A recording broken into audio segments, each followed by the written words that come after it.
What's happening, Keon? How you doing? I'm good. I'm good.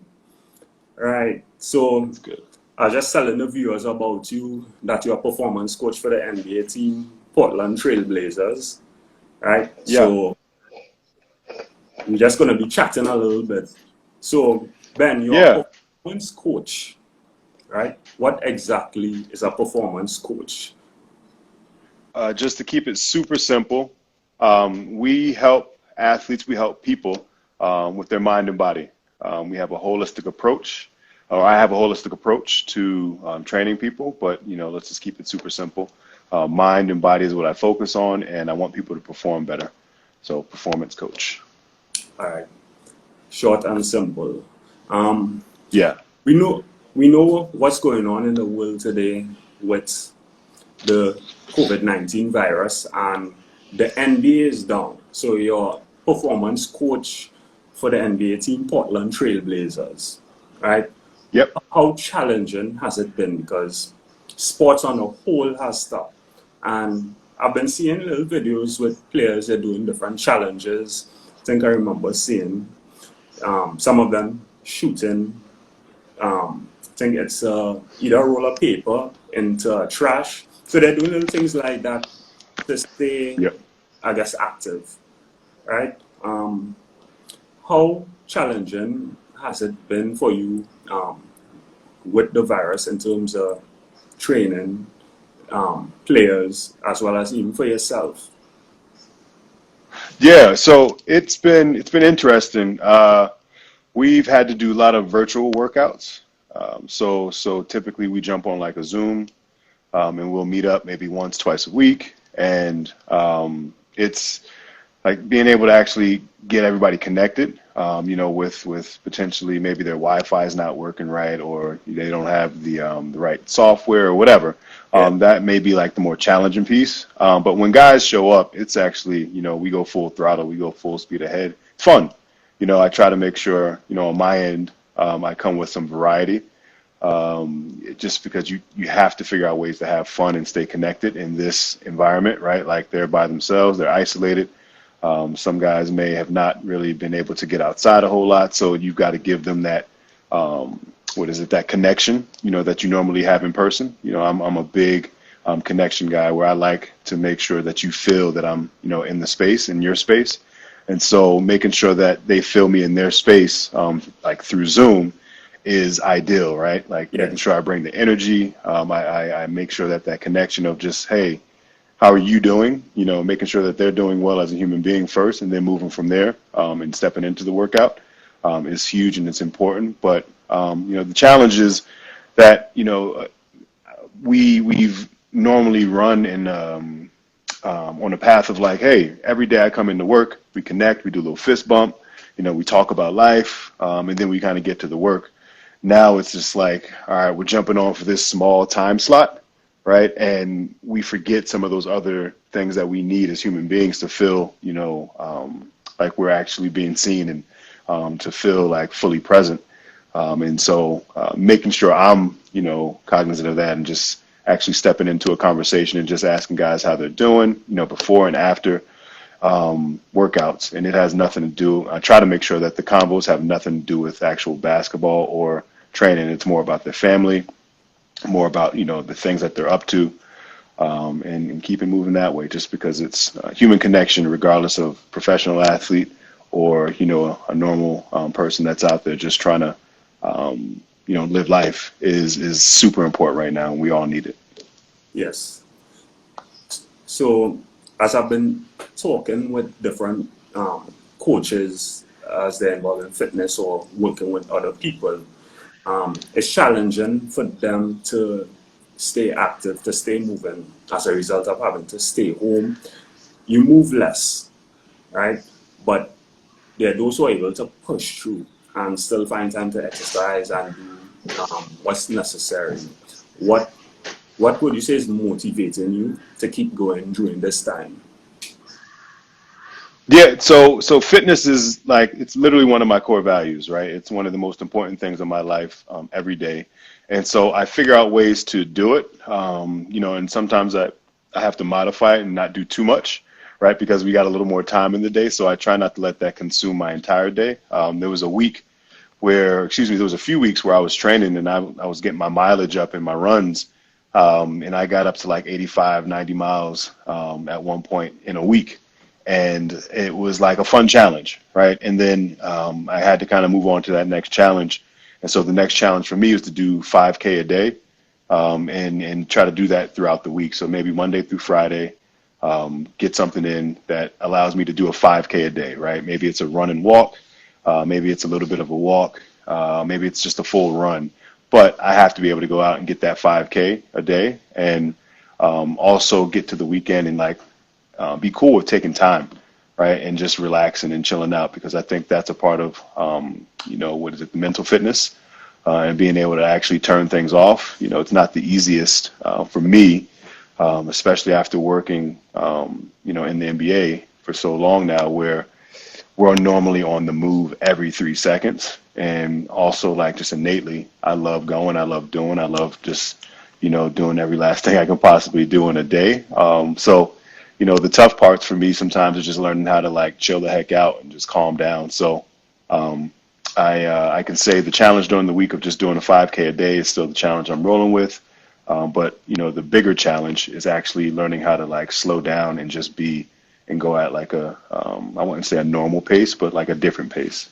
Okay, understood. And who are some of the NBA players you currently work with?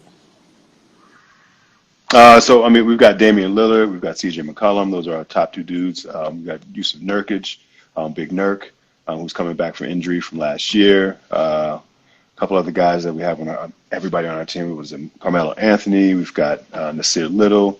Anthony Simons, Gary Trent, Zach Collins. Who else do we have on our team? Like I'm blanking out on right now. Mario. Oh, he's on. I don't know if he's watching now, but I think I saw him on earlier. Mario Hazonia. He's got great juice, great energy. Caleb Swanigan, Winyan. Who else? Winyan Gabriel. There's a couple other guys that I might be missing right now. But we pretty much, our whole team, we do a great job of connecting with all of our guys.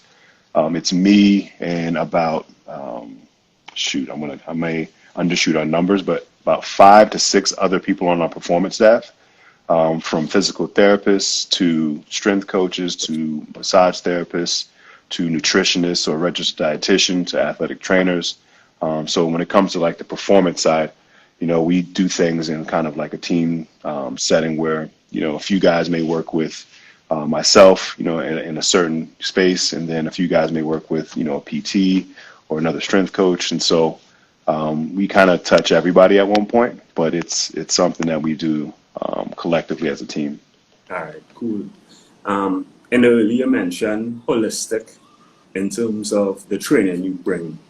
Are there any specific roadblocks that you could think of that may come up with players and it affects them playing to their full potential? And what are some of the things they do to overcome, or you do with them to help them overcome those roadblocks so they play to their full potential?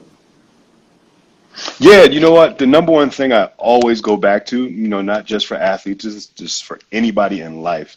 If your core values aren't aligned, so if you don't understand what you're valued for the most in this space as an athlete, if you don't understand what you're valued for the most as a human being in a sense, right? If you don't realize like people are coming to you for certain things, Sure. a lot of people say, hey, BK, you inspire me, right? So if there's things that I want to do and continue to grow, I feel like I have to put out that inspiration at one point because people love to have that, right? And so when you get drafted to the NBA, you're drafted for specific skill sets that a lot of people may enjoy on our team, right?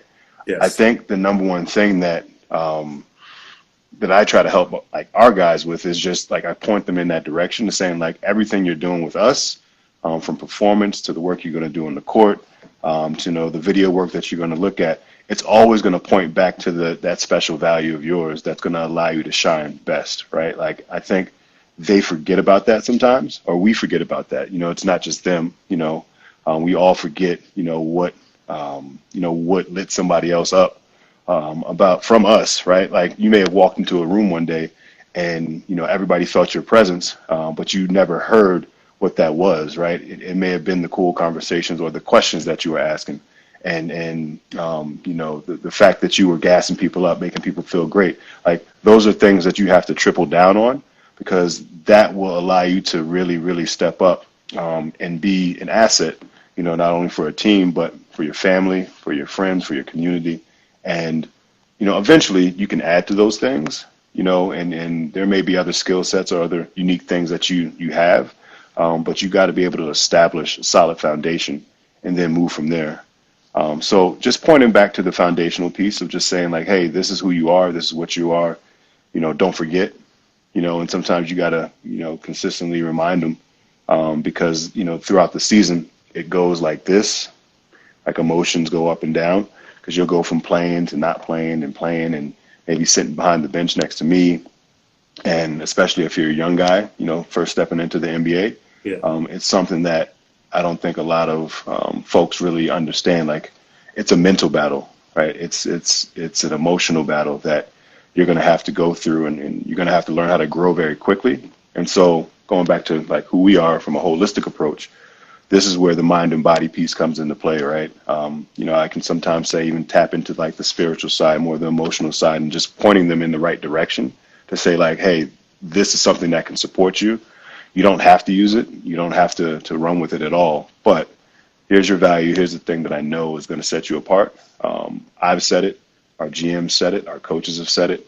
The world sees it. It's just on you now to kind of pour into it. And, some people do and some people don't. It's not just NBA. That's everywhere, right? Some people recognize it and, some people don't and kind of, miss their opportunity. But, we're here to support. I'm here to support. And when guys want the support, I show up for them wholeheartedly and try to be authentic as I possibly can. And if they don't need it at that time, you just let them figure it out. Yeah, so true. Always going back to the core foundation of your roots. That'll always get you over the hump. Yep. So I believe it was game 5. Damian Lillard shot over Paul George. And Yep. he shot out with so much confidence. He took a step. He stepped back, and he is actually beyond the arc, and he just shot it over Paul George. Paul George later said it was a bad shot. But Damian Lillard, for him, it wasn't, because there's a saying that says champions are not made in the ring, they're just recognized. So he put in the work, effort. What was the atmosphere like there? Well, of course, I could have seen it when everybody erupted. But what was it like actually being there when that shot went in? It was cool. It was a good moment. It was an amazing moment. It was another game winner.